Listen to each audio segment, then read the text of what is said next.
Хәерле сәгатьтә, хөрмәтле тамашачылар. Толпар ТВ каналында сезне Илеш хәбәрләре сәламли. Билгеле булуынча, шушы көннәрдә республикабыз зур бәйрәмен билгели.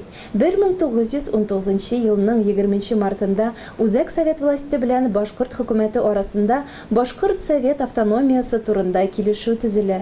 Күп милләтле Россия тарихында беренче тапкыр анда яшәүче милләт автономияга ия була.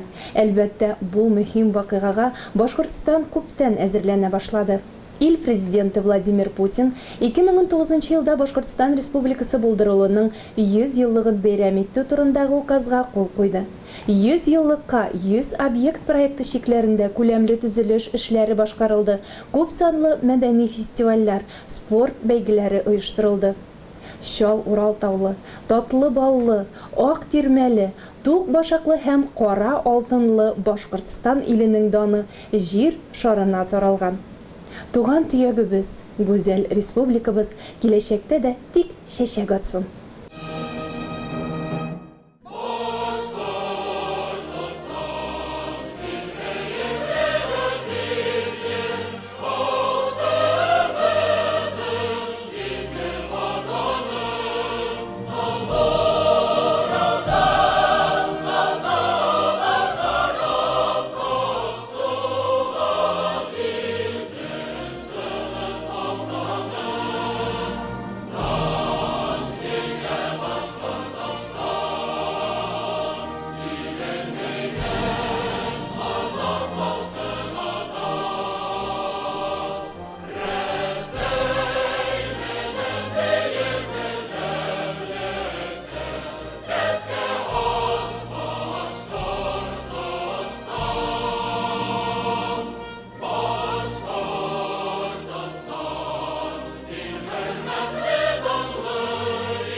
Картага карап йөремде, бер япрак саклы тинем. Мин хайранмын киңлегеңә, Башкортстаным, илем. Күп милләтле Башкортстан дәүләте быел республика булып оештырылуының 100 еллыгын билгели.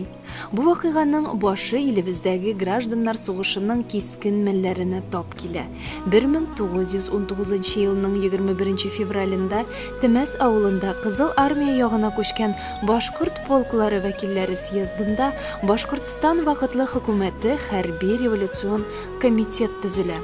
Хөкүмәт составына Әхмәт Зәки Вәлидов, Мөхәммәтхан Кулаев, Мулаян Халиков һәм башка күренекле шәхесләр әгъза итеп сайлана. 1919 елның 20 мартында Мәскәүдә Үзәк Совет власы белән Башкорт хөкүмәте арасында Башкортстан Совет автономиясе хакында килешү төзелә. Шуннан башлана Башкорт Республикасының тарихи ел язмасы. 100 ел эчендә Башкортстан алдынгы авыл хуҗалыгы һәм сәнәгать төбәгенә әйләнә.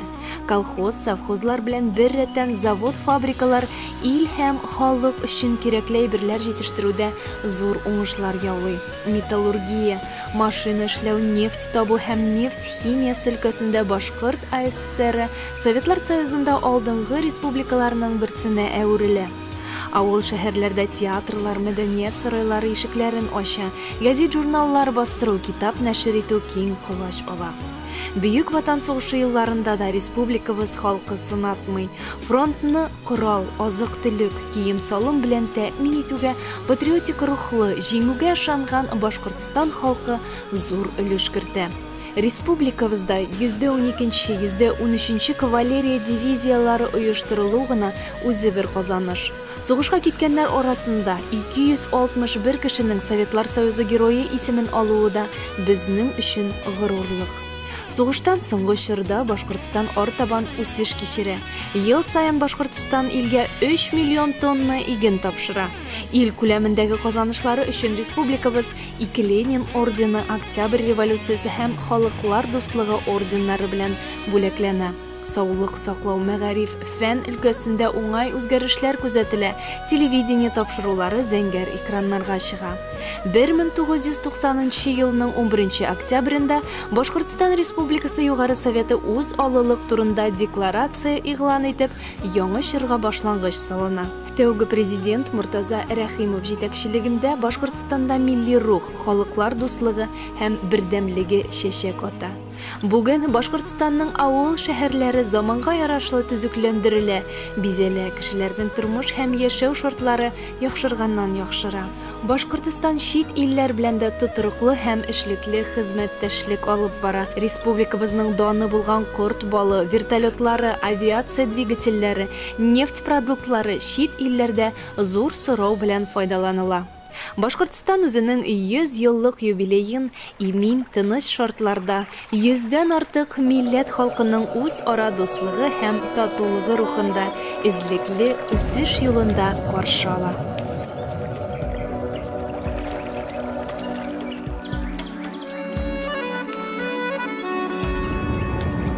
Туган илем, туган җирем, минем Башкортстаным, тыныч булсын, имин булсын, көннәрең һәм ак таңың.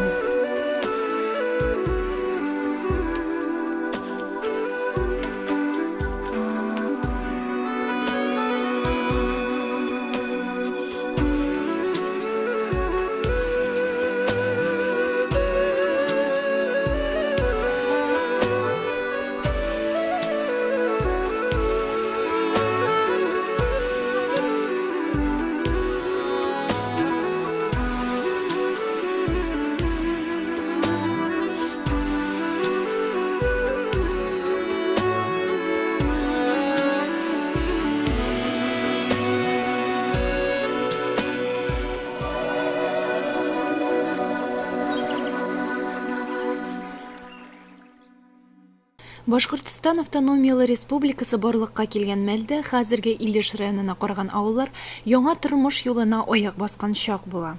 Безнең якларда бөек Октябрь революциясе чагыштырмача тыныч юл белән җиңеп, җирлектә беренче партия ячейкалар, комсомол оешмалары төзелә. Күп кенә актив һәм алдынгы карашлы илешлеләр Кызыл армия сафларына кушылып, гражданнар сугышында катнаша.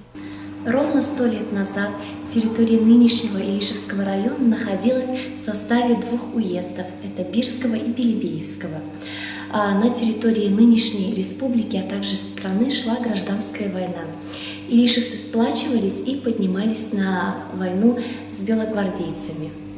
Знаменательная дата в мае 1919 года. Территория нынешнего Илишевского района была полностью освобождена от белых войсками 27-й стрелковой дивизии.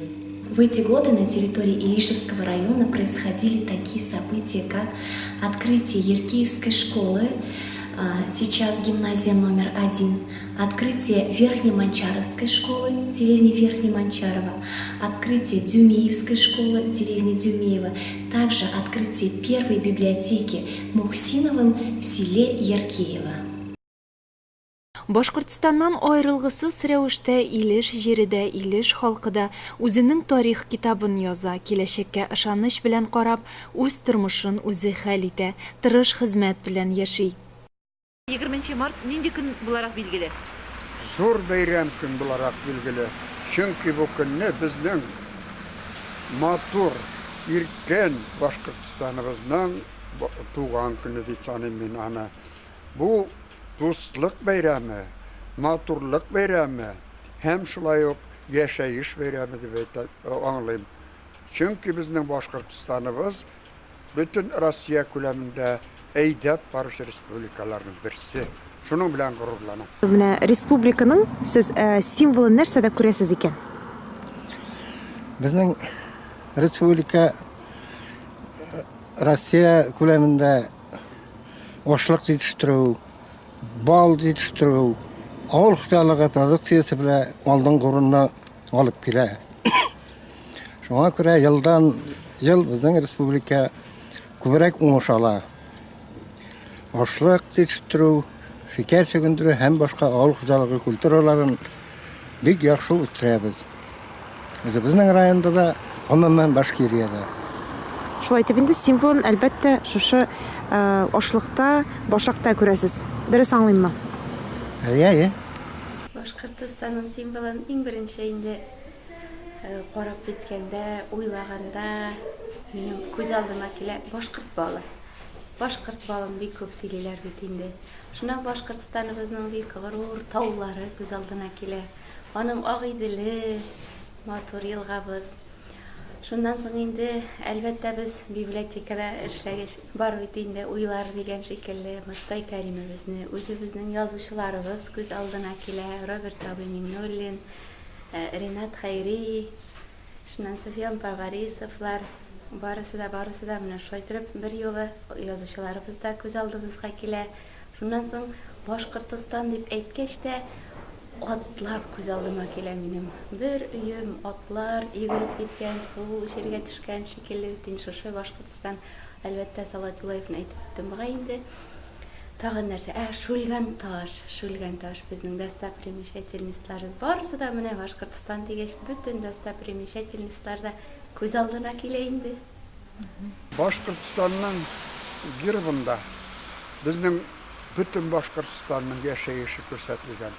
Андагы сәнәгать үсешендә күрсәткән, игенчелек тармагын, авыл хуҗалыгында терлекчелекне күрсәткән, ул гимн кебек, флаг кебек, герб безнең Башкортстан өчен зур әһәмияткә ия булган дәүләт символы булып тора.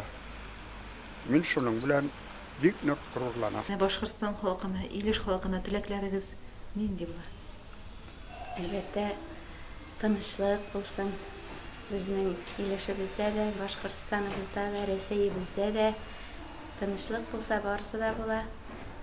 Бөтен халык бердәм булып, дус яшәсә иде дигән теләкләрем. Унылар сугышлар булмасын бит инде. Балаларның һәр вакытта да шат елмаюлары, көлүләре ишетелеп торсын. Балалар булсын.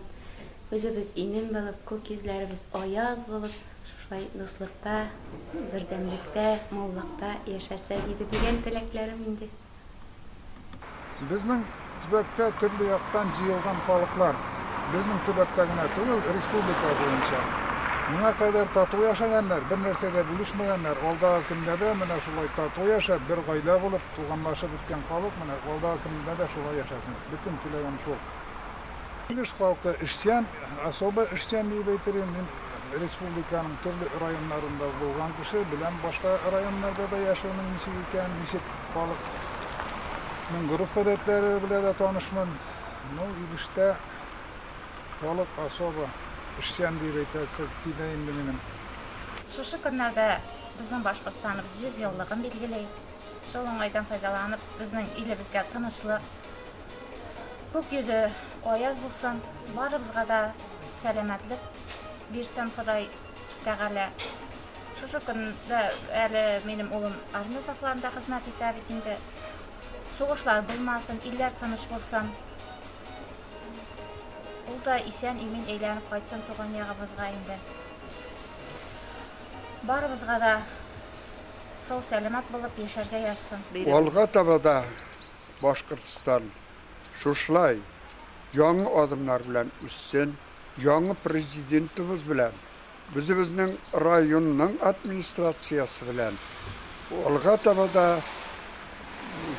зур казанышларга ирешеп, промышленность өлкәсендә, сәнәгать өлкәсендә булсын, авыл хуҗалыгы өлкәсендә булсын, һәм социаль өлкәдә булсын, алга таба яңарышлар, алга таба яңа үрләр теләп калам.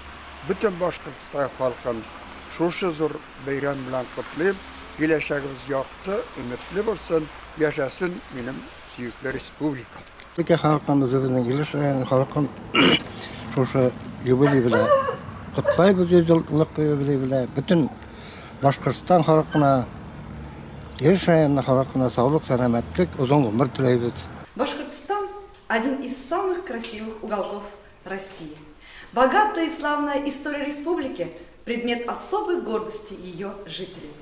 В канун 100-летнего юбилея республики хотелось бы пожелать всем крепкого здоровья, счастья, благополучия, здоровья и неиссякаемой энергии. Для того, чтобы внести большой общий вклад в процветание и развитие нашей республики. Еще чего желаем мы? Чтобы в жизни нашей была республика моя счастливее всех и краше. С праздником, моя республика!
24 марта отмечается Всемирный день борьбы с туберкулезом. Туберкулез – одно из наиболее древних и известных инфекционных заболеваний. В отличие от других инфекций, он проходит в хронической форме, поэтому возрастает опасность заражения окружающих. Обычно болезнь не сразу дает о себе знать. От заражения до проявления первых ее признаков может пройти срок от 1 месяца до нескольких лет. Туберкулез – общее инфекционное заболевание, при котором, независимо от пути проникновения инфекции и места поражения, страдают все системы организма – нервная, эндокринная, сердечно-сосудистая и другие. Туберкулез может поражать любой орган, но преимущественно при этом страдают легкие. Больные туберкулезом легких составляют среди взрослых 85-90% всех больных. Туберкулезом лишь у 15-20% больных встречается туберкулез других органов – костей и суставов, мочевых и половых органов, мозговых оболочек и мозга, лимфатических узлов, кожи, глаз и другие. Всего в противотуберкулезном кабинете в нашем районе в настоящее время состоит на учете 96 человек. Из них 15 больных с активной формой туберкулеза, 6 из которых страдают заразными формами, 3 из них множественно лекарственно устойчивой формой. Возбудителем туберкулеза является микобактерия туберкулеза или палочка Коха. Туберкулезная палочка в организм человека в 90% случаев попадает через дыхательные пути. Такой путь заражения возможен при тесном общении с больным, выделяющим микобактерии туберкулеза, при чихании, кашле, разговоре. Капельки мокроты, попадая на одежду и белье больного, мебель, ковры, стены высыхают. Но микробы долго сохраняются в них жизнеспособными, так как отличаются высокой устойчивостью. Воздух загрязняется частичками высохшей мокроты, и они вместе с микробами проникают в дыхательные пути окружающих людей, заражая их туберкулезом. Возможна передача возбудителя через различные предметы бытовой обстановки и обихода. Микобактерии туберкулеза могут попасть в организм из пищи при употреблении сырого и недостаточно пастеризованного молока, других молочных продуктов, плохо проваренного мяса больного туберкулезом животного. Установлено, что развитие туберкулеза как болезни зависит не только от попадания в организм микобактерий туберкулеза, но и в большей степени от реактивности защитных сил организма, способных препятствовать развитию заболевания. Возможность заражения зависит от числа попавшего в организм возбудителя. Чем ближе контакт с бактериовыделителем, тем большая доза возбудителя туберкулеза попадает в легкие. Если зараженный человек не сразу заболевает, то становится носителем инфекции туберкулеза. Вероятность заболевания повышается в том случае, если организм ослаблен в результате длительных стрессов, неблагоприятных условий жизни, недостаточного питания, вредных привычек, курения, наркомания, пьянства, а также наличие у человека сопутствующих заболеваний: сахарный диабет, хронические неспецифические заболевания легких, язвенная болезнь желудка и двенадцатиперстной кишки, ВИЧ-инфекция. У некоторых женщин беременность, роды, аборты отрицательно сказываются на сопротивляемости организма туберкулезу. Поэтому так важно вовремя пройти флюорографию после родов. У детей, подростков, людей преклонного возраста также могут быть снижены защитные реакции организма. У человека, заболевшего туберкулезом, могут быть следующие симптомы: частый кашель, отхаркивание выделения слизи или мокроты, кровохарканье, боль в груди. Если туберкулез поражает легкие и другие органы, могут быть еще следующие симптомы: потеря веса, жар, потливость по ночам, боль в пораженной области. Самым уязвимым возрастом для заболевания туберкулезом среди детей является период с 3 до 14 лет. У детей инфекция приобретает генерализованную форму и осложняется туберкулезным менингитом, приводящим к смертельному исходу. Предотвратить такие ситуации может специфическая профилактика. Противотуберкулезная прививка БЦЖ, БЦЖ-М. Эти прививки проводятся новорожденным в родильных домах на 3-7 день жизни, а ревакцинация в 7 лет. Важно своевременно выявить заражение туберкулезом. С этой целью всем детям, начиная с 1-го года жизни, ставится туберкулиновая проба реакции МАНТУ или Диаскин-тест 1 раз в год. А с 15-летнего возраста основным методом выявления туберкулеза органов дыхания является ежегодное флюорографическое обследование. Успех лечения больного туберкулезом определяется различными факторами.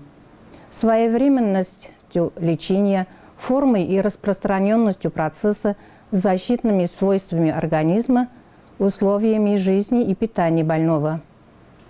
Большое значение имеет дисциплинированность больного, его желание вылечиться. Современные противотуберкулезные средства позволяют излечивать больных в основном в течение 1-го года наблюдения. Следует запомнить, что уклонение от обследования приводит к заражению окружающих, выявлению уже тяжелых форм заболевания, которые лечатся годами и могут заканчиваться инвалидностью и даже смертью, тогда как своевременно выявленный туберкулез может быть успешно излечен. Чтобы не заболеть туберкулезом, необходимо соблюдать режим труда, отдыха и сна, систематически закаливать свой организм, повышать иммунитет, избавиться от вредных привычек, регулярно и правильно питаться, употреблять витамины, соблюдать чистоту жилища и правила личной гигиены, ежегодно проходить флюорографию и профилактический осмотр. Будьте здоровы!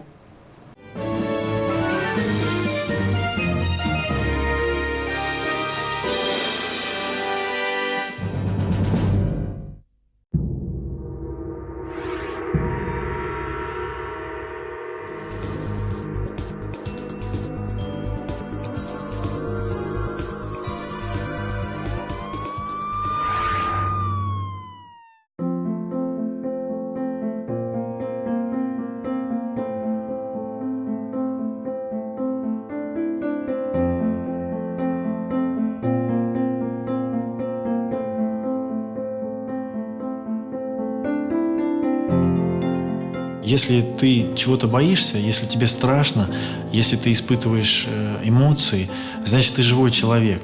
Это признак не слабости, когда ты просишь помощи у других, когда ты обращаешься к кому-то за советом.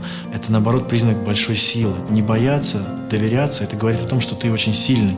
Не каждый человек будет рассказывать про свои какие-то проблемы, про свои слабости, про свои неудачи. Всегда же хочется быть крутым героем, таким сильным, таким мачо, победителем. Но ведь жизнь как раз из этого и складывается, из того, что мы где-то проигрываем, где-то выигрываем. Любой путь проследить успешного человека, он всегда вот так вот зигзагами стоит. То есть всегда бывают моменты, когда человек уходит вниз, и кто-то ему помогает. Поэтому детский телефон доверия 8 800 2122 – это прекрасная возможность получить помощь и детям, и родителям, и всем, кто нуждается.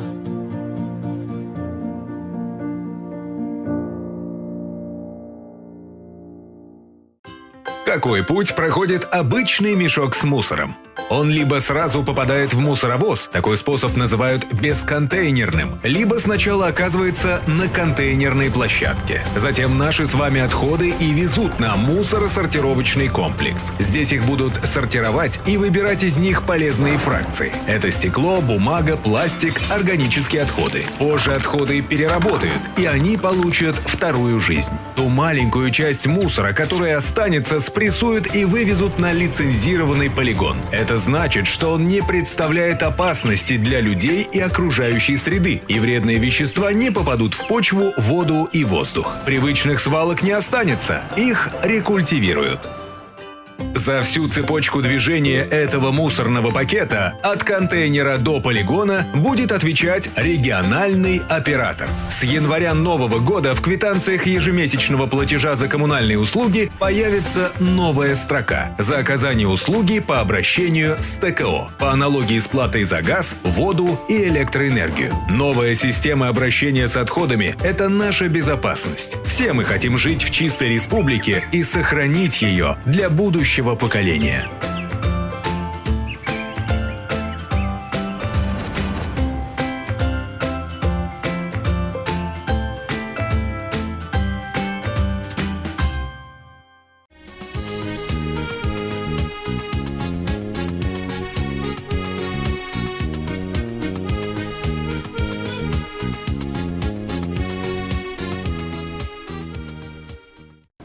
Хәерле сәгатьтә, хөрмәтле җыр-моң сөюче дусларыбыз. Зәңгәр экраннарда сезнең хатлардан төзелеп эшләнгән чын күңелдән котлаулар программасы. Бүгенге җылы эчтәлекле котлау хатларыбыз, иң матур җырларыбыз, югары яркәйдә матур гомер кичерүче, сапфир туйларын билгеләүче Зөлфия Габделсалих кызы һәм Хәмид Мансурҗан улы Валиевлар гаиләсенә юл ала. Иң бәхетле мизгелдә бер-берсен очратып, саф мәхәббәт хисләре белән мәңгелеккә бергә булырга ант иткән. Шушы антка тугрылык саклап, югары яркәй авылында тирә-якны сокландырып матур гомер кичерүче кадерләребез, изге йөрәкле, хәстәрчел әниебез, нәнәебез Зөлфия Габделсалих кызы белән киң күңелле, бала җанлы әтиебез, карт әтиебез Хәмид Мансурҗан улы Валиевларның кулга-кул тотынышып бергә яшәүләренә 45 ел тулы уңайыннан тәбрик итеп, иң изге, саф хисләребезне юллыйбыз дип, хат юлларын башлаганнар балаларыгыз, улыгыз Альберт, киленегез Гөлфия, кызыгыз Зәлифә, кияүгез Илназ һәм оныкларыгыз Тимур, Арина, Әмир. Кадерләребезне сапфир туйлары белән котлыйбыз. Аларга киләчәктә дә исәнлек, саулык, тигез тормыш, безне гел шулай шатландырып яшәүләрен телибез. Безнең әниебез 1954 елның 6 июлендә Ишкар авылында ишле, әти-әниле гаиләдә 7нче бала булып дөньяга аваз сала. Әтиебез 1951 елның 31 октябрендә Сеңрән авылында дөньяга килә.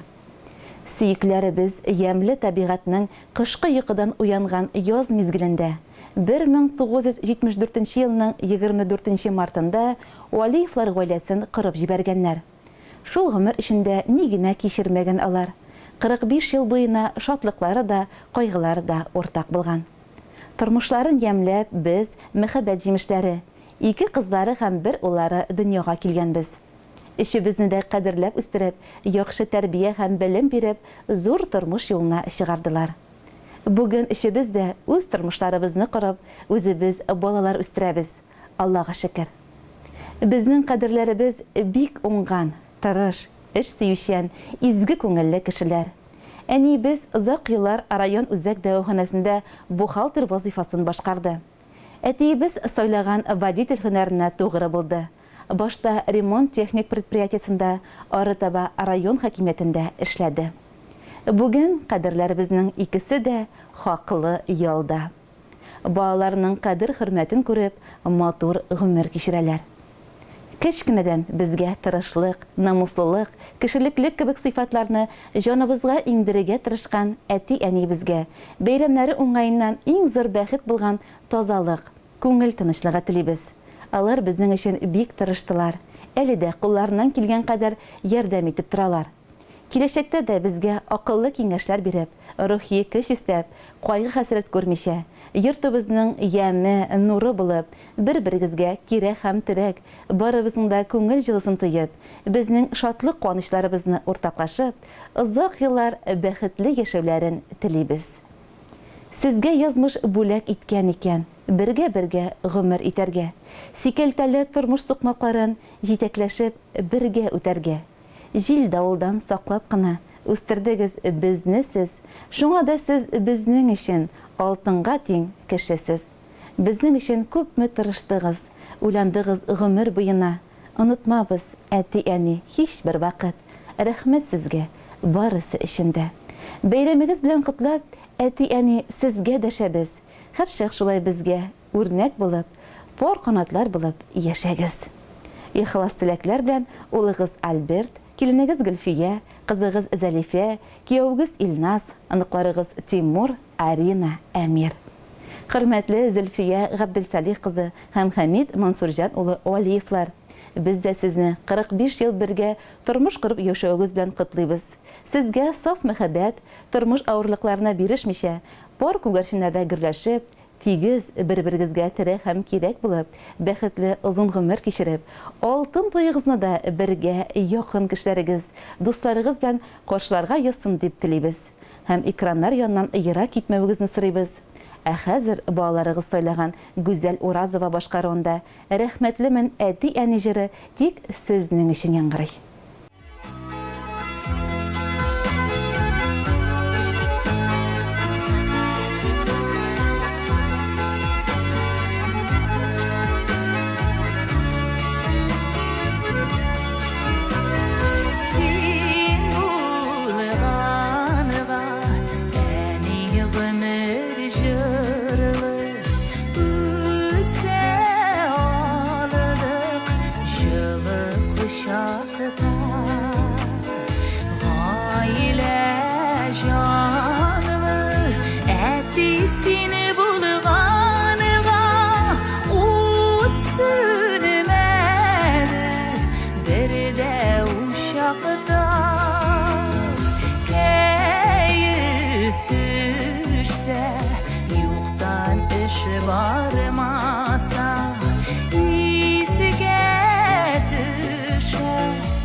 Бәхетегә күмелсен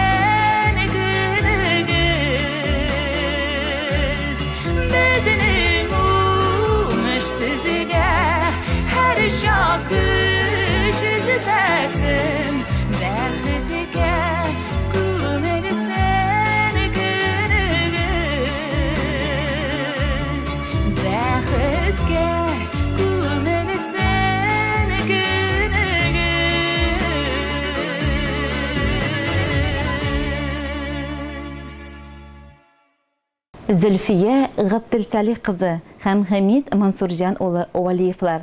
Экраннар янынан ерак китмәгәнсездер. Киләсе җылы эчтәлекле котлы хаты да сезгә атап язылган. Сезне Ярчалы шәһәрендә яшәүче кызыгыз Гөлназ, кияүгез Ленар һәм аныкларыгыз Ленара, Динара котлап хат җибәргән. Менә нәрсәләр язалар алар. Сафир туйыгыз белән котлап, әти-әни сезгә дәшәбез.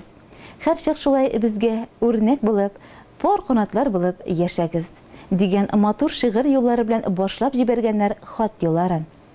Югары Ярке авылында гомер кичерүче, безнең өчен җир йөзендә иң кадерле булган, яраткан кешеләребез, сөекле әти-әниебез, нәнәебез, карт әтиебез, Зөлфия Габделсалих кызы һәм Хәмид Мансурҗан улы Валиевлар 24 март көнне үзләренең Сафир туйларын билгели.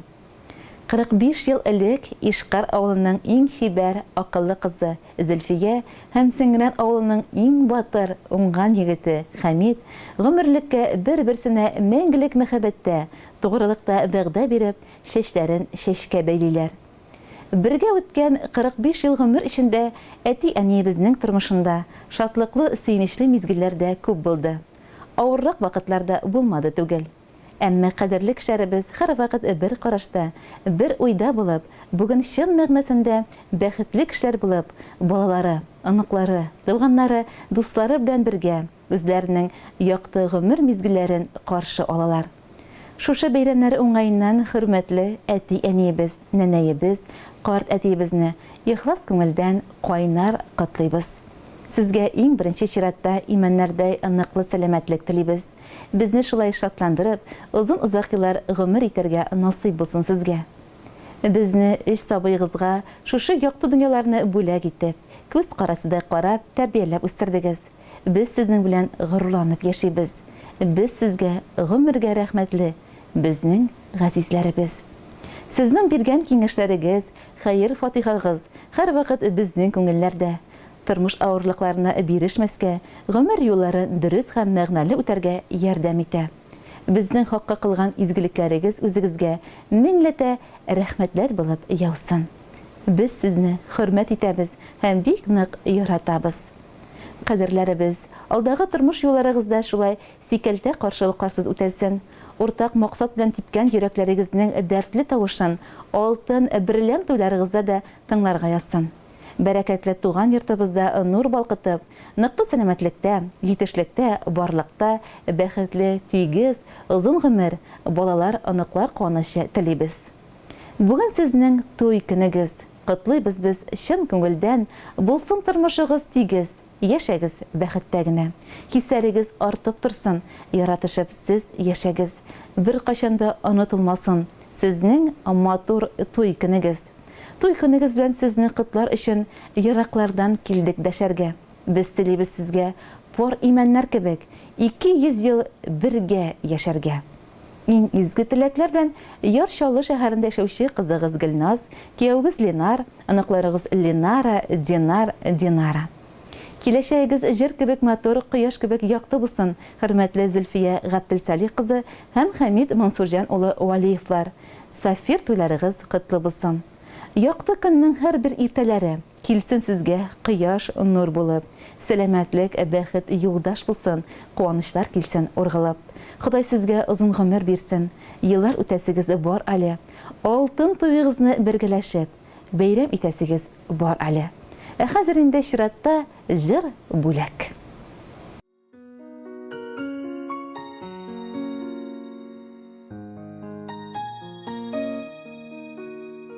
Кирәк түгел алтын көмешедә, читтә торсын барлык байлыклар. Ишек ачып өйгә кайтып кергәч, ярый әле әти-әни бар. Әни булган йортның бәхете зур, әти анда олы бер терәк. Бу дөньяда авырлыклар күрмим, яшәр өчен безгә сез кирәк. Әни булган йортның бәхете зур, әти анда олы бер терәк. bu dünyada ağırlıklar görmey, yaşar için bizge siz kirek. Şat yılmaygan olar yüzlerinden, yukka çığa aru talular. Say hürmetli üstel yanlarında, yar yeli etiyemi var. Eni bulgan yerinin bəxti zor, eti yanda ılı bir tren. Bu dünyada ağırlıklar görmey, yaşar için bizge siz kirek. Eni bulgan yerinin bəxti zor, eti yanda ılı bir tren. Bu dünyada ağırlıklar görmey, yaşar için bizge siz kirek.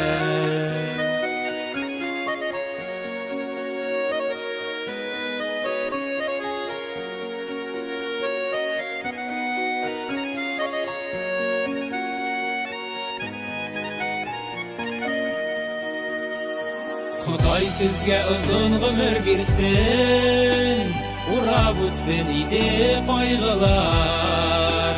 Bizning için dualarda bulgan, yar yeli etiyeni var. Eni bulgan yerinin bəxti zor, eti yanda ılı bir tren. Bu dünyada ağırlıklar görmey, yaşar için bizge siz kirek. Eni bulgan yerinin bəxti zor, eti yanda ılı bir tren. Bu dünyada ağırlıklar görmey, yaşar için bizge siz kirek. Bu dünyada ağırlıklar görmey, yaşar için bizge siz kirek. Eti yeni bizge siz kirek. Eni eti bizge siz kirek.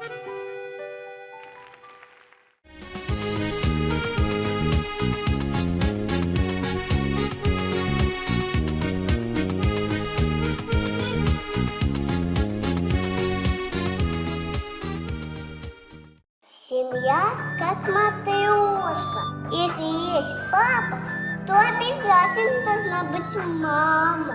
Если есть папа и мама, то должны быть дети, сынок и дочка, а потом еще сынок и дочка. Чем больше, тем лучше. Так и съели. Наполните жизнь счастьем. Если вы находитесь на замерзшем водоеме, запомните простые правила. Прежде чем выйти на лед, проверьте его прочность, но ни в коем случае не делайте это ногами. Не бурите больше 3 лунок вокруг себя. В случае проявления признаков непрочности льда, немедленно вернитесь на берег. Не отправляйтесь на рыбалку в плохую погоду и темное время суток. Помните, при объявлении угрозы отрыва льда выход на лед категорически запрещен. Если вы оказались в опасной ситуации, позвоните спасателям. Так вы убережете себя и своих близких.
Бүгінгі тапшыруыбыз да ақырына якынлашты. Илеш телевидениесі түркімі сезгә тик уңышлар теләп, сау булаша. Киләсе очрашканнарга кадәр сау булыгыз.